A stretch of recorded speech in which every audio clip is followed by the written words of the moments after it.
모든 종교는 다 각자 고유의 경전을 지니고 있습니다. 경전은 그 해당 종교의 핵심적인 가르침을 담고 있는 내용입니다. 그러므로 어떤 사람이 어떤 특정 종교를 신봉한다고 하면 그것은 바로 그 종교의 경전을 믿고 따르는 것을 뜻합니다. 이런 의미에서 종교의 경전은 그 중요성을 아무리 강조해도 지나침이 없습니다. 왜냐하면 경전이 없으면 종교도 없고 그 종교를 신봉하는 신도도 있을 수 없기 때문입니다. 그렇다면 어떤 종교를 가진 사람이든지 상관없이 모든 종교인들은 자기가 신봉하는 종교의 경전을 소중하게 받들어 모시는 삶을 사는 것이 마땅할 것입니다. 그런데 과연 그런가? 역사적으로, 현실적으로 어떤 종교의 종교인이든 자기가 선택한 종교의 경전을 소중하게 떠받들고 그 경전대로 살아가는가? 이슬람 교도들의 종교적 열심은 타의 추종을 불허합니다. 그분들에게는 한 달 동안의 라마단이라는 금식 기간이 있습니다. 그 한 달 동안 금식 기간 동안에는 해가 떠서 해가 질 때까지 아무것도 마시거나 먹거나 피울 수 없습니다. 한 달 동안을 그렇게 산다는 것은 정말 대단한 종교적인 열성입니다. 그리고 그들의 특별 절기인 하지가 되면 불과 열흘 동안에 전 세계에서 매해 약 200만 명 이상의 이슬람 교도들이 그들의 성지인 메카로 몰려듭니다. 짧은 기간 동안에 수많은 사람들이 그 좁은 도시에 몰려들기 때문에 이따금씩 사람이 사람에게 밟혀 죽는 압사 사고가 일어나고 있습니다. 이런 특별 절기를 제외하더라도 모든 이슬람 교도들은 매일 정해진 시간에 하루에 5번씩 기도해야 합니다. 반드시 사원을 찾아가서 기도해야 하지만 어쩔 수 없이 사원을 찾아갈 수 없을 때에는 정해진 기도 시간이 되면 자기가 현재 위치하고 있는 장소에서 성지 메카를 향해서 몸을 숙이고 기도해야 합니다. 수천 명의 이슬람 교도들이 거대한 사원에서 맨발로 모두 이마를 바닥에 조아리고 기도하는 모습은 그 사진을 보는 사람들을 압도합니다. 대단합니다. 제가 터키에 갔을 때 그 버스 기사님이 시간만 되면 사원에 가서 기도하시는 거예요. 그래서 하루에 몇 번씩 버스 앞에서 기다려야만 했습니다.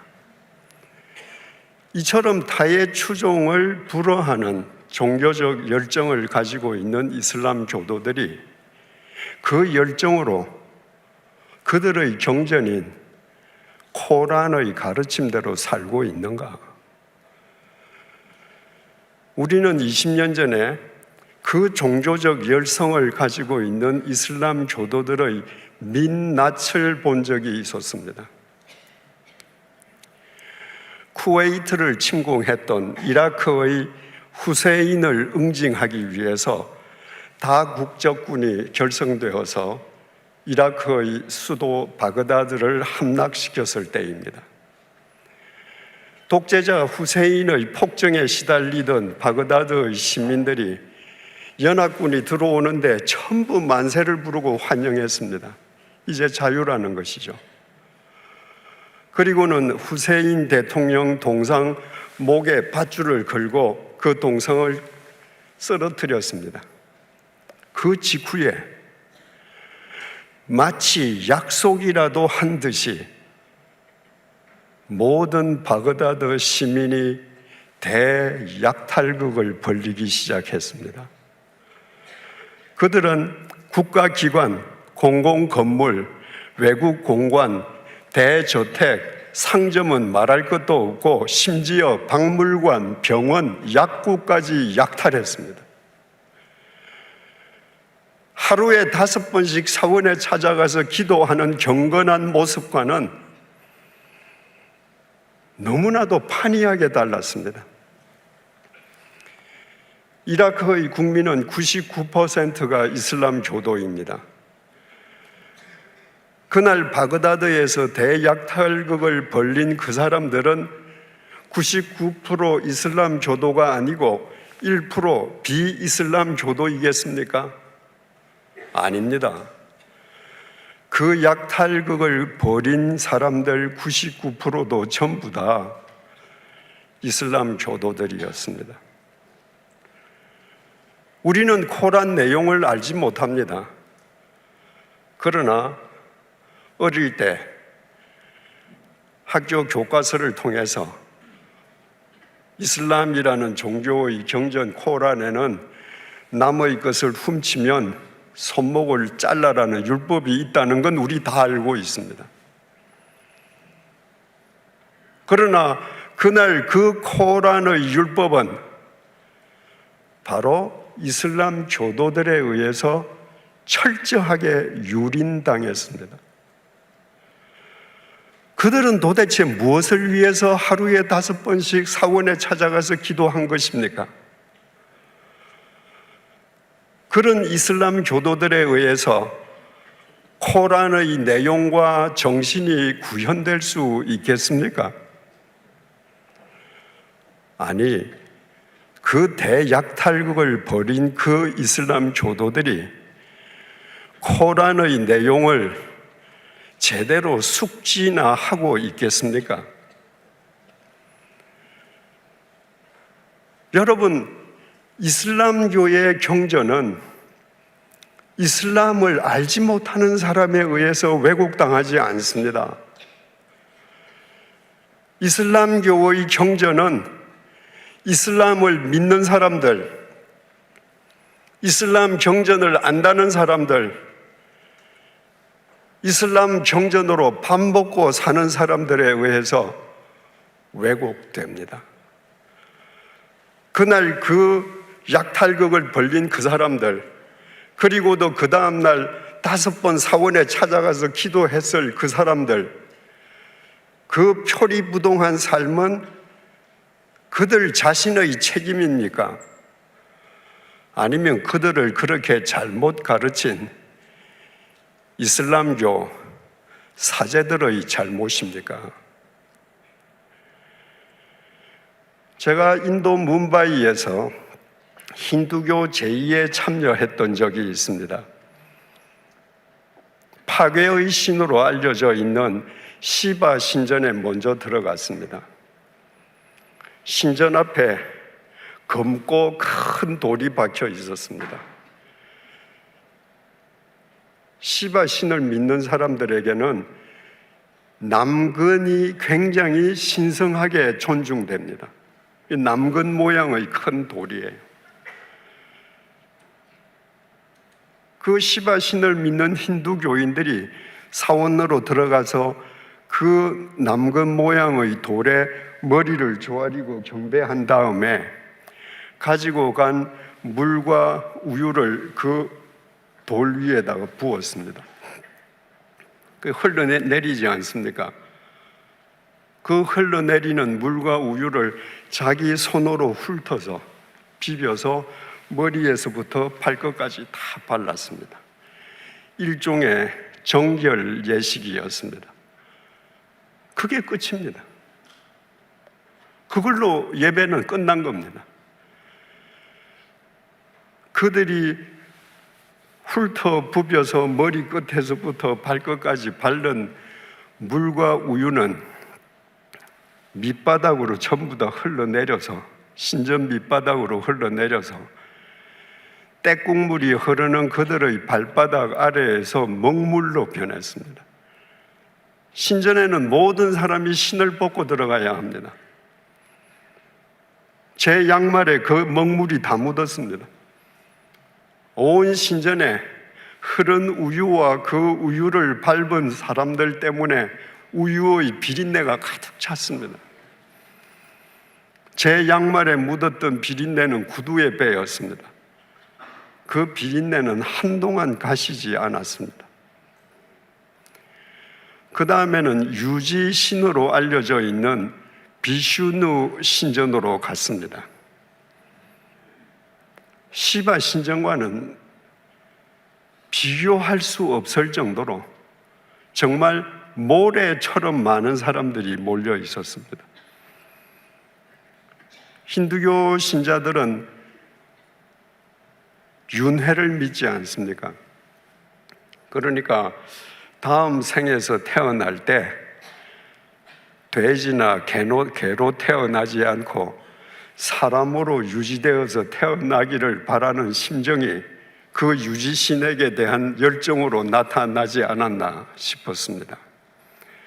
큰 길에서 신전으로 들어가는 수백 미터의 골목 양쪽은 재물을 파는 가게들로 줄을 지어져 있는데 얼마나 사람들이 많은지 앞으로 나아갈 수가 없습니다.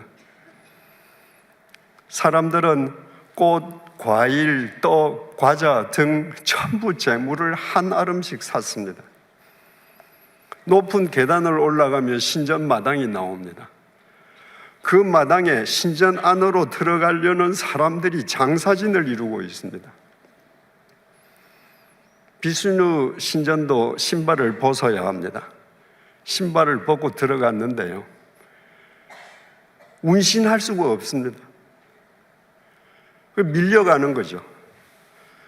제일 앞에 조잡한 신상 앞에 사제들이 일렬로 서 있는데 구름대처럼 밀려오는 사람들로부터 재물을 받느라 우통을 다 벗은 맨몸인데도 불구하고 땀을 비 오듯이 흘렸습니다. 그리고 재물을 받고 나면 사제들이 종지에서 붉은 물감에 손가락을 찍어서 이마에 찍어줬습니다. 그날의 예배 의식이 끝났다는 일종의 면죄부였습니다. 여러분, 힌두교에는 인류 최고의 서사시라고 일컬어지고 있는 그들의 경전이 있습니다. 베다경입니다. 그런데 제가 찾아갔던 그 신전 어디에서도 경전을 낭독하거나 강독하는 시간은 1시간도 없었습니다. 힌두교 신자들은 경전이 필요 없었습니다. 붉은 점, 면죄부 하나 받으면 되는 겁니다. 경전 내용을 알 필요도 까닭도 없습니다. 그 훌륭한 베다경은 그 내용을 알려고도 하지 않고 면죄부만을 요구하는 힌두교인들에게 경전의 내용을 가르쳐 주려고도 하지 않고 그들이 바치는 재물만 중요하게 여기는 힌두교 사제들에 의해서 철저하게 유린당하고 있습니다. 불교의 창시자 석가모니의 핵심 사상은 무아 사상입니다. 없을 무자에 나아자. 나는 실제하지 않는 무아인데 마치 내가 실제하고 있는 것처럼 착각하는 것으로부터 생로병사의 고통이 수반된다는 것입니다.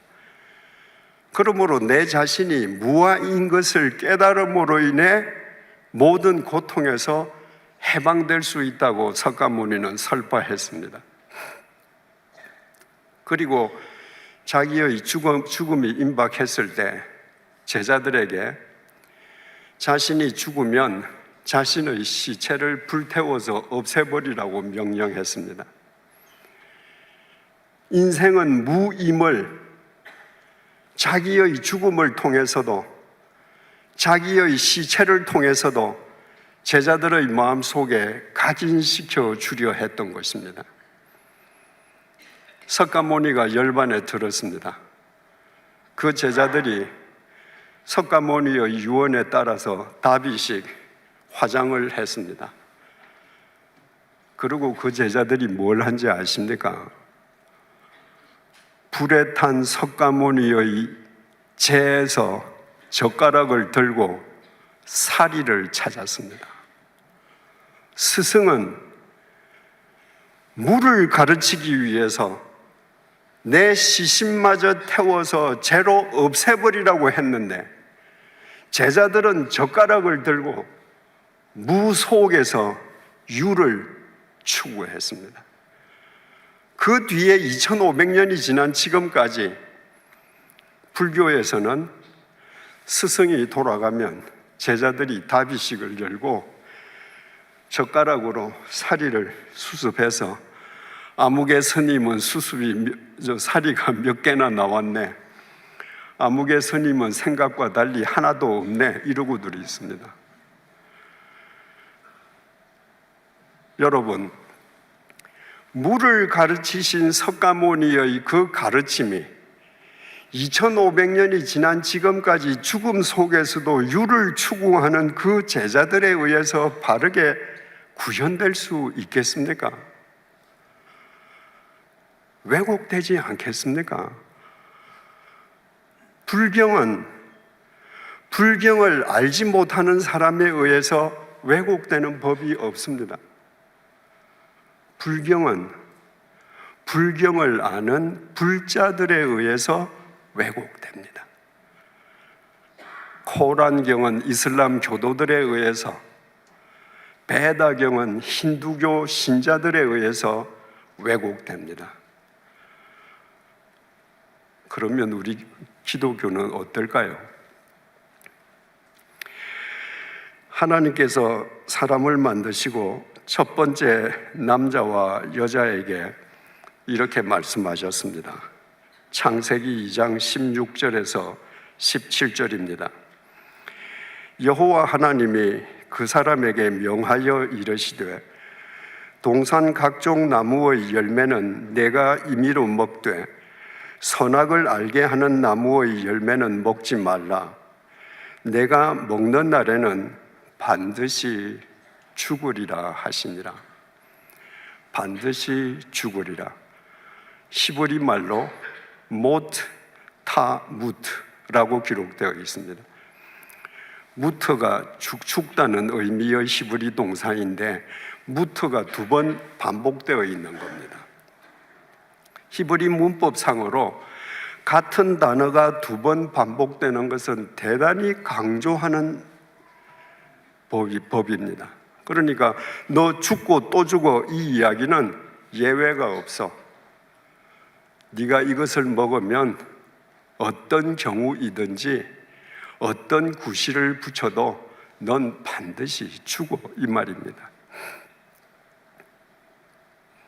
그런데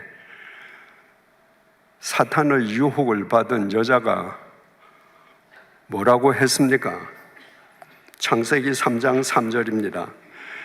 동산 중앙에 있는 나무의 열매는 하나님의 말씀에 너희는 먹지도 말고 만지지도 말라.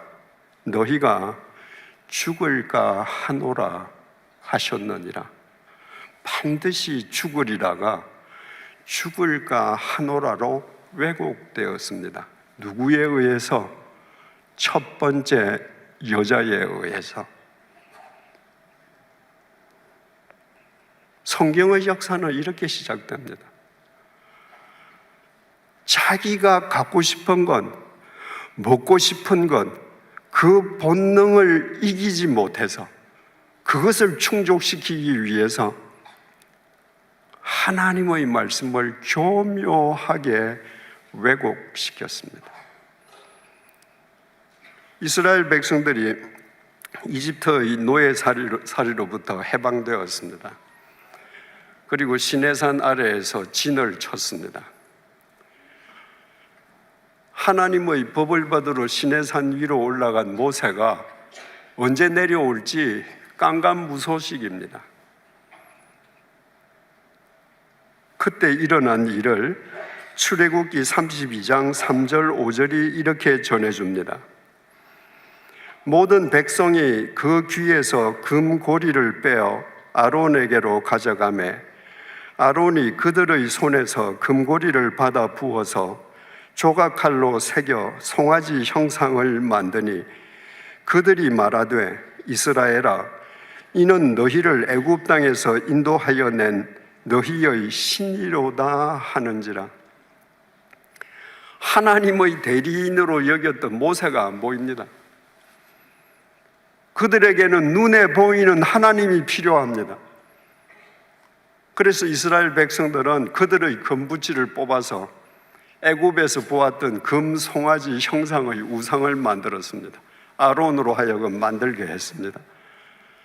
그리고 그 금 송아지를 보고 이는 너희를 애굽 땅에서 인도하여 낸 너희의 신이로다, 엘로힘이다 이랬습니다. 히브리 말로 단수 신은 엘입니다. 그런데 여호와 하나님을 가리킬 때는 항상 복수형 엘로힘으로 씁니다. 유대인들은요, 금송아지를 보면서 이분이 우리를 애굽에서 인도하여 내신 엘로힘이시야 찬양했습니다. 아론이 보고 그 앞에 제단을 쌓고 이에 아론이 공포하여 이르되 내일은 여호와의 절일이니라 하니. 지금 백성들은 금송아지를 보고 이분이 우리를 애굽에서 인도하여 내신 하나님이시야, 엘로힘이시야 지금 찬양합니다. 아론은 한술 더 떠서 내일을 여호와의 절일로 우리 정하자. 금송아지가 여호와라는 거예요. 그 아론은 이스라엘 초대 대제사장이 된 사람입니다. 초대 대제사장에 의해서 하나님의 말씀은 이렇게 유린당했습니다. 제사장 제도 역시 광야에서 시작되었습니다. 그런데 세월이 흘러가면서 하나님께서는 제사장만을 쓰시지 않고 제사장 이외의 제도권 밖의 선지자들을 함께 쓰시기 시작하셨습니다. 예를 들면 다윗 시대에 사독과 아비아달 제사장이 분명히 있었음에도 불구하고 하나님께서는 제사장이 아닌 나단 선지자를 함께 쓰셨습니다. 그러시다가 엘리야 선지자를 기점으로 더 이상 제사장을 통해서 말씀하시지 않습니다. 엘리야를 기점으로 선지자들을 통해서만 말씀하십니다. 왜? 제도권 속의 제사장들이 자기네들의 권리, 자기네들의 권력 확충을 위해서 하나님의 말씀을 수단화시켰기 때문입니다. 하나님의 말씀을 위해서 우리가 존재하는 게 아니고 우리를 위해서 하나님의 말씀이 있는 것입니다. 그래서 하나님께서 예레미야나 에스겔을 선지자로 쓰실 때 그들도 제사장 출신이기는 했지만 더 이상 제사장 역할을 하지 않을 때였습니다. 이 제사장들이 하나님의 말씀을 수단으로 삼고 얼마나 하나님의 말씀을 왜곡했던지 그들이 장악하고 있는 예루살렘 성전을 가리켜서 하나님께서 이렇게 말씀하셨습니다.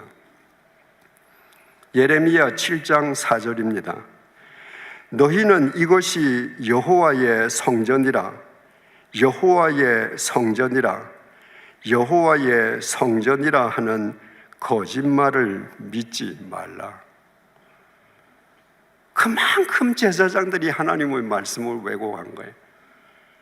그래서 선지자들을 통해서 하나님께서 말씀을 사람들에게 전하시는데, 선지자라고 다 똑같은 선지자가 아니었습니다. 가짜 선지자가 나오는 거예요. 짝퉁이 나오는 겁니다. 예레미야 23장 16절입니다. 만군의 여호와께서 이와 같이 말씀하시되 너희에게 예언하는 선지자들의 말을 듣지 말라. 그들은 너희에게 헛된 것을 가르치나니 그들이 말한 묵시는 자기 마음으로 말미암은 것이요 여호와의 입에서 나온 것이 아니니라. 예레미야 23장 30절에서 32절입니다. 여호와의 말씀이라. 그러므로 보라, 서로 내 말을 도둑질하는 선지자들을 내가 치리라. 여호와의 말씀이니라. 보라, 그들이 혀를 놀려 여호와가 말씀하셨다 하는 선지자들을 내가 치리라. 여호와의 말씀이니라. 보라, 거짓 꿈을 예언하여 이르며 거짓과 헛된 자만으로 내 백성을 미혹하게 하는 자를 내가 치리라. 내가 그들을 보내지 아니하였으며 명령하지 아니하였나니 그들은 이 백성에게 아무 유익이 없느니라. 여호와의 말씀이니라. 이처럼 대부분의 선지자들도 하나님의 말씀을 유린하고 왜곡했습니다. 자기 야망, 자기 유익, 자기 이익을 위함이었으면 두말할 나위가 없습니다. 신약 시대라고 예외가 아닙니다. 바울이 고린도 교회 교인들에게 편지를 쓰면서 이런 내용을 기술했습니다. 고린도후서 2장 17절입니다. 우리는 수많은 사람들처럼 하나님의 말씀을 혼잡하게 하지 아니하고 곧 순전함으로 하나님께 받은 것 같이 하나님 앞에서와 그리스도 안에서 말하노라. 2000년 전에 사도 바울이 볼 때 그 당시에 설교하는 설교자들, 성경을 가르치는 성경 교사들, 전도자들, 그 수많은 사람들이 대부분이 하나님의 말씀을 혼잡하게 하는 사람들이었습니다. 혼잡하게 하다를 헬라말로 카펠류오라고 하는데, 이 카펠류오에서 파생된 단어가 행상을 뜻하는 카펠로스입니다. 아무리 상점이 작아도 붙박이 가게가 있는 사람은 불량식품을 팔 수가 없습니다. 내가 오늘 불순물을 섞은 상품을 팔았는데 그 동네에서 소문이 나면 그 주민들이 다 떨어져 나갈 거거든요. 그러니까 붙박이 점포를 가진 사람들은 정품을 팔게 되어 있습니다. 행상들은 달랐습니다. 오늘은 이 동네, 내일은 저 동네. 내가 한 번 간 동네에 다시 온다는 보장이 없습니다. 그래서 2000년 전 행상들은 포도주를 한 병 사서 물을 섞어서 2병, 3병을 만들었습니다. 이 말입니다. 수많은 사람들처럼 하나님의 말씀을 혼잡하게 하지 않았다. 바울이 볼 때 그 당시에 대부분의 설교자들은 행상들이 포도주에다가 물을 부어서 불량 포도주를 팔고 돈을 더 벌듯이 자기 유익을 위해서 하나님의 말씀에 불순물을 집어넣는 거예요. 요즘 용어로 표현해 보십시다. 긍정적인 사고방식, 번영신학, 성공, 출세, 지상주의. 여러분, 이건 복음 아닙니다.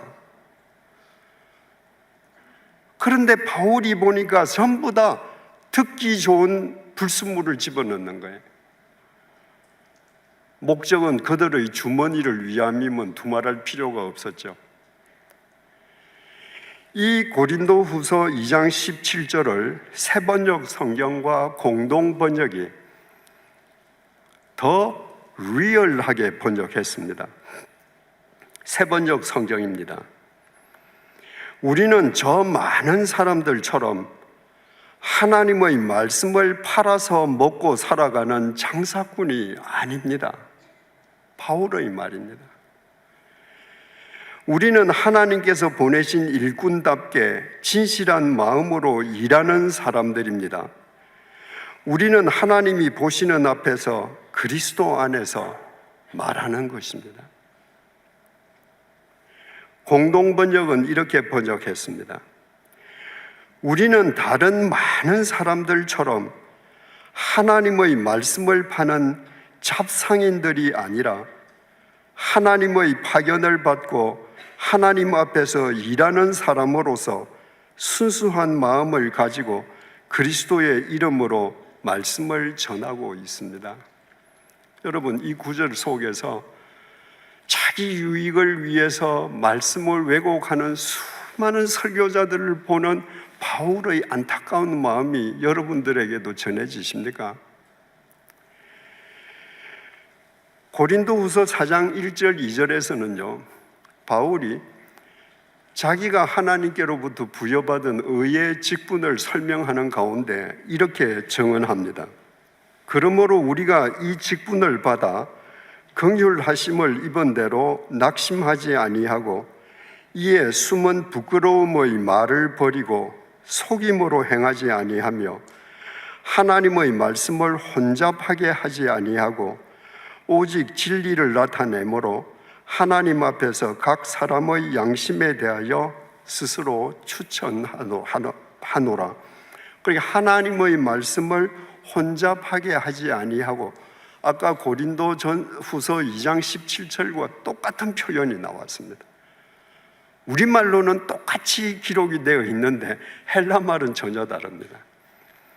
고린도후서 2장 17절은 아까 카펠류오, 불순물 넣는 거라고 그랬는데, 이 고린도후서 4장 2절에는요 헬라 동사가 돌로오라고 기록되어 있습니다. 이 돌로오라고 하는 뜻은 미끼를 삼는다는 겁니다. 바울이 보기에 설교 잘해요, 저 사람. 성경 공부 인도 잘합니다. 교인들도 굉장히 사랑하는 것 같아요. 그런데 나중에 결과를 보니까 자기의 야망을 이루기 위해 하나님의 말씀을 미끼로 쓴 사람이에요. 그런 사람들이 태반이었다는 거예요. 다 하나님의 말씀을 왜곡하는 사람들입니다. 바울이 3차 전도 여행을 끝내고 예루살렘으로 올라가는 길에 밀레도에서 에베소의 장로들을 불러서 마지막 유언을 남깁니다. 그 에베소 장로들은 바울이 에베소를 찾아가서 복음을 전해서 그리스도인으로 세웠고 자기가 그들의 머리에 손을 얹고 안수를 줘서 장로로 세운 사람들입니다. 그 장로들에게 유언을 하는 가운데에 이런 내용이 있습니다. 사도행전 20장 29절에서 30절입니다. 내가 떠난 후에 사나운 이리가 여러분에게 들어와서 그 양떼를 아끼지 아니하며, 내가 이제 가고 나면 거짓 교사들이 와서 교인들을 해칠 거야. 그러니까 여러분들 경계하십시오. 그렇게 끝나지 않고 이렇게 계속합니다. 또한 여러분 중에서도 제자들을 끌어 자기를 따르게 하려고 어그러진 말을 하는 사람들이 일어날 줄을 내가 아노라. 지금 다 장로들, 바울이 세운 사람들 아닙니까? 그러니까 내가 떠나간 뒤에도 여러분들이 예수님의 심정으로 교인들을 사랑하고 교인들을 다 잘 양육할 줄 내가 믿습니다. 덕담을 하고 가야 될 것 같은데 바울이 무서운 경고를 날립니다. 여러분들 중에서도 예수를 따르게 하는 것이 아니라 자기를 따르게 하려고 어그러진 말을 하는 사람, 디아스트레포, 하나님의 말씀을 왜곡하는 사람이 나올 줄 내가 아노라. 이 안다는 동사는 에이도입니다. 본다. 내 지금 보고 있어. 누가 그럴 줄 내가 알고 있어. 여러분, 하나님께서 에덴 동산에서 아담과 하와에게 다 주셨는데 하와는 그 하나를 자기 것으로 만들기 위해서 하나님의 말씀을 왜곡하지 않습니까? 인간들은 이처럼 소유욕에 약합니다. 인간들은 많은 사람들과 관계하고 있을 때 그 사람들을 전부 자기 소유물로 만들고 싶어 해요. 전부 자기 추종자로 만들려고 합니다. 그래서 너희들 중에서도 너희를 추종하는 자를 만들려고 하나님 말씀을 왜곡하는 자가 나올 줄 내가 지금 보고 있어. 이처럼 성경 역시 성경의 역사는 하나님을 믿는다는 사람들, 하나님을 잘 안다는 사람들, 하나님의 말씀으로 밥 먹고 살아가는 사람들에 의해서 끊임없이 왜곡되어 왔음을 우리에게 밝혀주고 있습니다. 이것을 모르면 우리 역시 매일 왜곡하고 그 사실조차도 자각하지 못하는 사람이 되는 겁니다. 그렇다면 우리같이 죄성을 가진 인간들이 우리가 자각하지도 할 수도 없는 이 말씀 왜곡의 함정에서 어떻게 벗어날 수 있는가? 오늘의 본문입니다. 마태복음 21장 21절 이때로부터가 언젠가 예수님께서 가이사랴 빌립보에서 제자들에게 묻지 않습니까? 너희들에게는 내가 누구냐? 그랬더니 베드로가 주는 그리스도시요 살아계신 하나님의 아들이십니다. 당신이 그리스도십니다. 당신이 인류를 구원하실 메시아십니다. 당신이 하나님의 아들이십니다. 여러분, 개 새끼는 개입니다. 사람 자식은 사람입니다. 당신이 하나님의 아들입니다. 이 얘기는 당신이 하나님입니다. 이 말입니다. 위대한 고백이죠.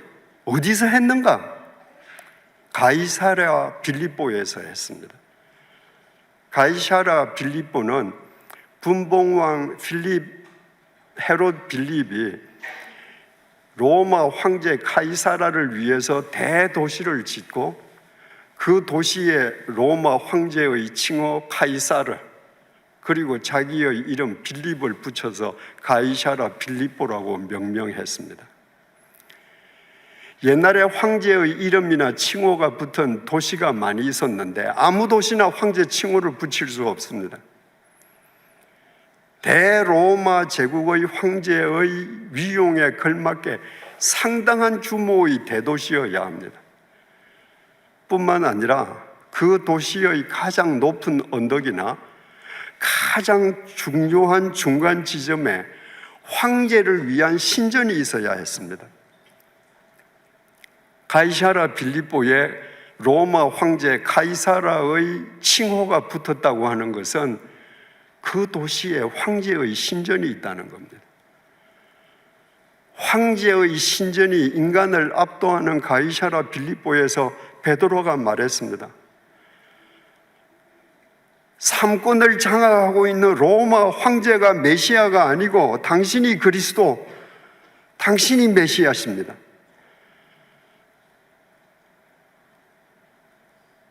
저 황제의 신전에서 인간의 경배를 받는 로마 황제가 하나님이 아니고 당신이 하나님이십니다. 인간이 할 수 있는 고백 중에 가장 위대한 고백이었습니다. 그래서 주님께서 그 반석과도 같은 베드로의 고백 위에 내 교회를, 주님의 교회를 세우리라 천명하시지 않습니까?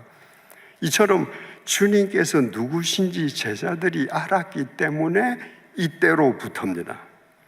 21절, 이때로부터 예수 그리스도께서 자기가 예루살렘에 올라가 장로들과 대제사장들과 서기관들에게 많은 고난을 받고 죽임을 당하고 제3일에 살아나야 할 것을 제자들에게 비로소 나타내시니, 이제 인류를 구원하기 위한 그리스도임이 밝혀졌기에 주님께서 당신의 구원 사역을 제자들에게 밝히십니다.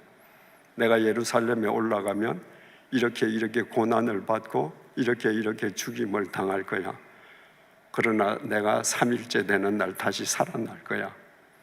그런데 주님께서 고난을 받으시고 죽임을 당하신다고 하니까 그 뒷말, 제3일째 되는 날 살아나신다는 말은 들리지도 않았습니다. 베드로가 어떻게 했는가? 22절, 베드로가 예수를 붙들고 항변하여. 여러분, 대통령이 어디를 가시는데 옆에 장관이 같이 수행한다고 해서 대통령을 함부로 못 잡습니다. 아래 사람은 윗 사람을 함부로 못 잡습니다.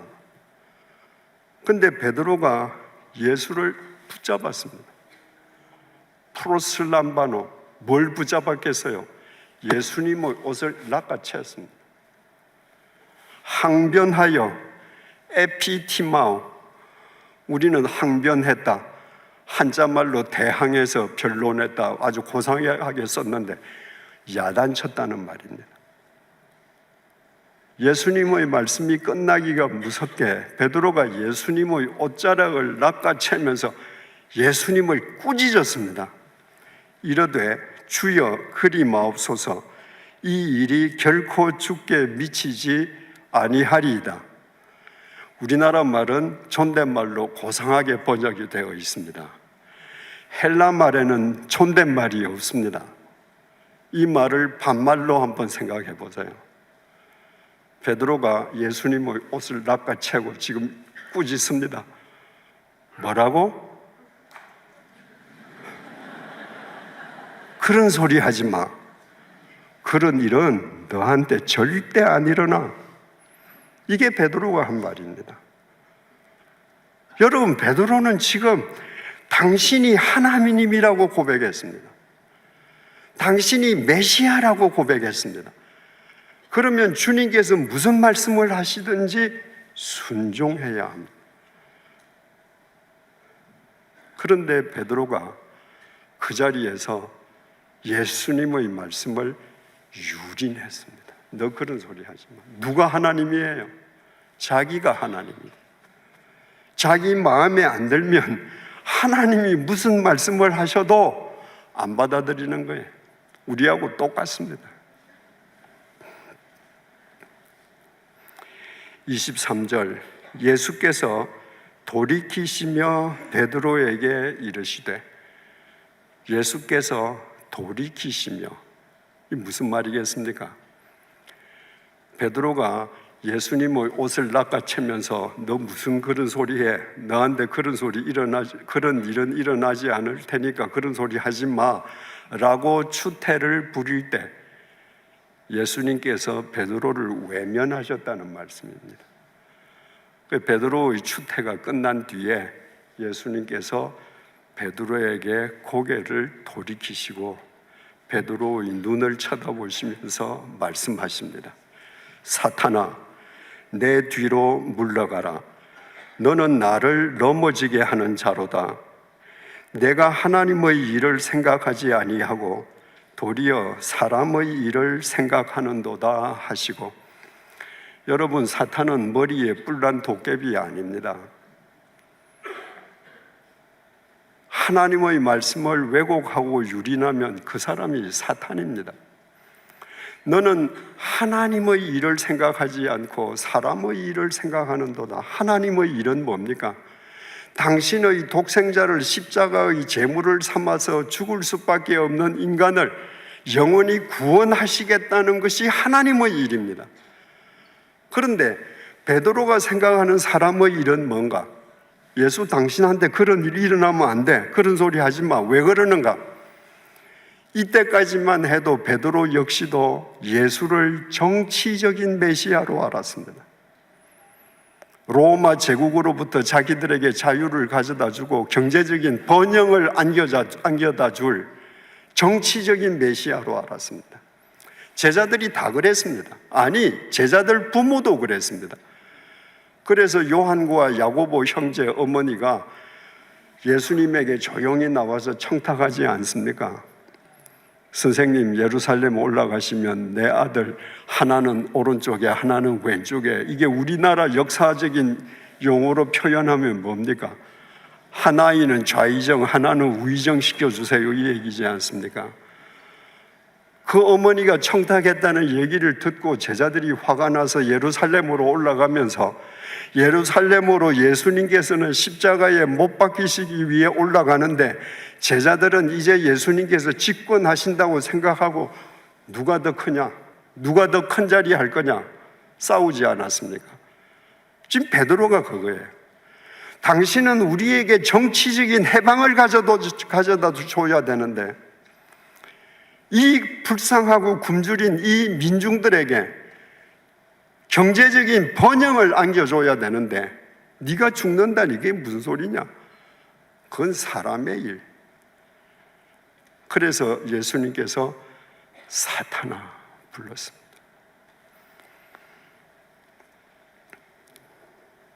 24절입니다. 이에 예수께서 제자들에게 이르시되 누구든지, 이 누구든지 속에 저와 여러분이 다 포함되어 있습니다. 아무도 예외일 수가 없습니다. 누구든지 나를 따라오려거든. 나가 누굽니까? 예수님, 로고스, 말씀입니다. 나를 따라오려거든, 로고스를 따라오려거든, 영원한 말씀을 따라오려거든 자기를 부인하고, 말씀을 따르는 첫 번째 스텝이 자기를 부인하는 겁니다.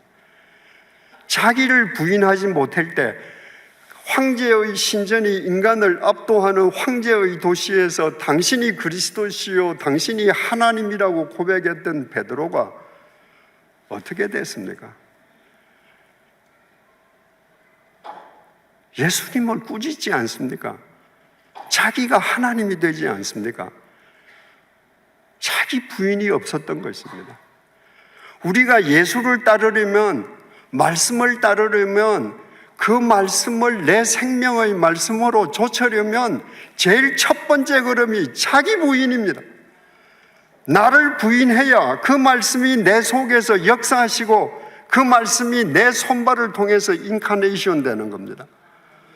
여러분이 아무리 새벽 기도에 다니셔도, 아무리 헌금을 많이 해도, 아무리 봉사를 많이 해도 여러분들이 말씀 앞에서 자기를 부인하지 아니하면 자기도 자각하지 못하게 여러분은 말씀을 왜곡하며 사는 사람들입니다. 자기를 부인하고 자기 십자가를 지고, 2000년 전 로마 제국의 지배를 받던 사람들은 이 말의 표현을 다 알았습니다. 십자가는 사형틀이지 않습니까? 근데 사형당해 죽는 사람이 자기가 못 박힐 십자가를 자기가 메고 가야 돼요. 그러니까 저 사람이 십자가를 메고 가는구나 하는 걸 누가 보면, 아, 저 사람 죽는구나. 그 자기 십자가는 곧 자기 죽음입니다. 내가 하나님 아버지 말씀 앞에서 나를 부인한다는 것은 추상적인 추론을 말하는 게 아닙니다. 하나님 말씀 앞에서 내가 죽는 겁니다. 내가 죽을 때 하나님 말씀이 나를 역사하십니다. 나를 따라오려거든 자기를 부인하고 자기 십자가를 지고 나를 따를 것이니라. 뒤집으면 무슨 말입니까? 너희들이 아무리 종교적인 열심히 타의 추종을 불허한다 할지라도 말씀 앞에서 자기를 부인하지 못하고 자기 십자가를 지지 못한다면 너희는 나를 믿는 것 아니다. 베드로가 예수님 옷자락을 낚아채고 꾸짖을 때 베드로가 예수님 믿은 겁니까? 아니잖아요. 25절입니다. 누구든지, 여러분과 저입니다. 누구든지 제 목숨을 구원하고자 하면 이를 것이요. 우리가 구원하고자 하는, 우리가 스스로 강건하게 지키고자 하는 우리의 목숨이 뭡니까? 하루하루 쇠퇴해 가다가 언젠가 코끝에서 호흡이 멎으면 썩어 문드러질 이 고기 덩어리의 목숨입니다. 이 고기 덩어리를 위해서 여러분들이 억만금을 써도, 전 세계의 명의를 찾아다녀도 이 고기 덩어리의 목숨은 반드시 썩습니다. 반드시 잃습니다. 이것은 우리 생의 목적이 될 수 없습니다. 누구든지 나를 위하여 제 목숨을 잃으면 찾으리라. 나가 누굽니까? 로고스. 말씀을 위하여 제 목숨을 잃으면, 자기를 부인하면 찾으리라. 말씀 앞에서 내가 나를 부인하면, 말씀 앞에서 내가 죽으면 그 영원하신 말씀이 나를 영원히 살리실 것이다. 26절입니다. 사람이 만일 온 천하를 얻고도 제 목숨을 잃으면 무엇이 유익하리요? 여러분, 내가 온 천하를 얻었다 하십시다. 내가 하나님을 믿는다라고 하면서도 내가 온 천하를 얻었다고 하면 하나님을 이용하기만 했을 뿐 하나님의 말씀을 얼마나 유린하고 왜곡했겠습니까? 그러지 않고서 천하를 내 수중에 둘 수가 있습니까? 그렇게 한들 그게 무엇이 유익하리요? 내가 하나님의 말씀을 유인하면서 내가 그토록 쌓은 재물, 그토록 누리는 권력, 이것이 내 코끝에서 호흡이 멎는 순간에 나를 책임져 줍니까? 아닙니다. 천하를 얻었던 진시황, 시저, 나폴레옹 보십시오. 알렉산더, 다 허무하게 끝났습니다. 그들이 지녔던 것이 아무것도 그들을 지켜주지 못했습니다. 사람이 무엇을 주고 제 목숨과 바꾸겠느냐? 내가 집착하고 내가 추구하는 그 무엇도 나를 죽음에서 구해줄 수 없기 때문에 내가 나를 바꿀 수 있는 것은 오직 하나, 하나님의 말씀밖에 없습니다. 그 말씀과 나를 바꾸는 거예요. 그때 내 코끝에서 호흡이 끝나도 하나님께서 당신의 영원한 생명으로 영원히 세워주시는 것입니다. 그래서 주님께서 말씀하십니다. 누구든지, 영이도 철이도 누구든지 나를 따르려거든, 로고스를 따르려거든 자기를 부인하고 자기 십자가를 지고 나를 따를 것이니라. 이제 우리 각자 우리 자신들을 한번 되돌아보십시다. 우리 개개인의 신앙의 역사는 혹 말씀 왜곡의 역사는 아니었습니까? 내가 욕구하는 것을 소유하기 위해서 하나님의 말씀을 교묘하게 왜곡했던 하와가 나 자신인 것은 아닙니까? 내가 생각하는 이상을 구현하기 위해서 주님의 말씀을 마구 유린했던 베드로가 나의 자화상인 것은 아닙니까? 내가 지금 황금 덩어리를 쌓아두고 있다면 하나님의 말씀을 왜곡했던 아론처럼 살아왔기 때문인 것은 아닙니까? 내가 지금 부귀영화를 누리고 있다면 그것은 하나님을 믿는다면서도 하나님의 말씀보다 부귀영화를 삶의 목적으로 삼은 결과 아닙니까? 우리가 하나님을 믿고 하나님을 믿는 그리스도인으로서 어떻게 살아야 한다는 거 여러분들 다 아시지 않습니까? 그런데 그대로 살지 않는 것이 하나님의 말씀을 왜곡하는 것입니다. 그렇게 왜곡해서 얻은 여러분의 재산이,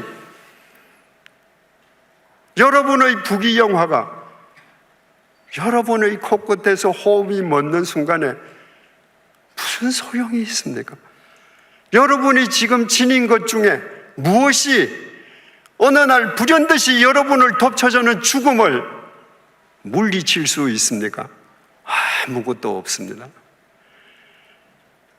이것을 깨닫는다면 썩어 문드러질 이 우리의 육체와 영원하신 하나님의 말씀을 맞바꾸는 자기 부인의 사람이 되어야 되지 않겠습니까?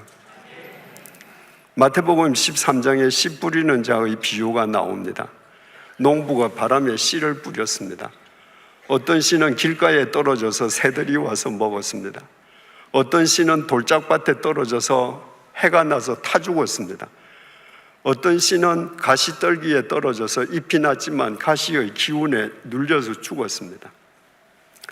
옥토에 뿌려진 씨만 30배, 60배, 100배의 결실을 했습니다.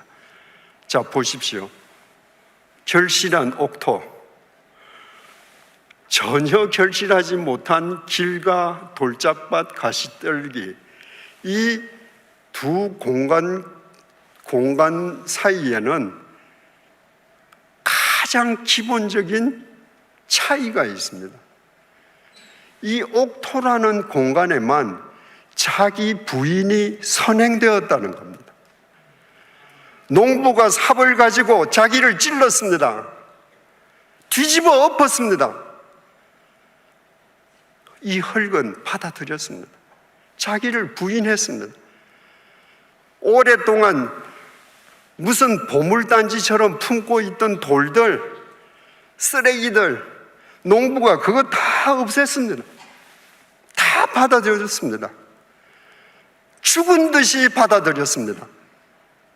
그 결과가 옥토가 된 겁니다. 여러분, 길가에는 씨를 뿌리면 새가 와서 물고 가버릴 뿐이지만 옥토에 씨를 뿌리면 옥토가 하는 일은 씨를 삼키는 일뿐입니다. 옥토가 씨를 삼키고 나면 그 다음부터는 씨가 다 알아서 합니다. 씨가 다 알아서 그 옥토의 습기, 영양분 다 빨아먹습니다. 그리고 결실합니다. 여러분, 죄성을 가진 우리 인간이 하나님의 말씀을 결실하는 옥토가 되는데 자기 부인을 통하지 않고 옥토가 되는 길은 절대로 없습니다. 그런데 자기 부인을 통해서 내가 옥토가 되면 내가 하는 일은 말씀을 먹는 일밖에 없습니다. 내가 말씀을 먹으면 그 다음부터 내 속에 들어간 말씀이 나를 먹습니다. 나를 변화시킵니다.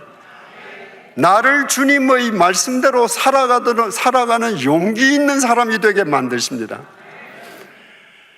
여러분, 우리가 지금까지는 정말 형편없는 외국어의 역사를 일구어 왔다고 할지라도 지금부터는 진짜 예수쟁이로 살아가십시다.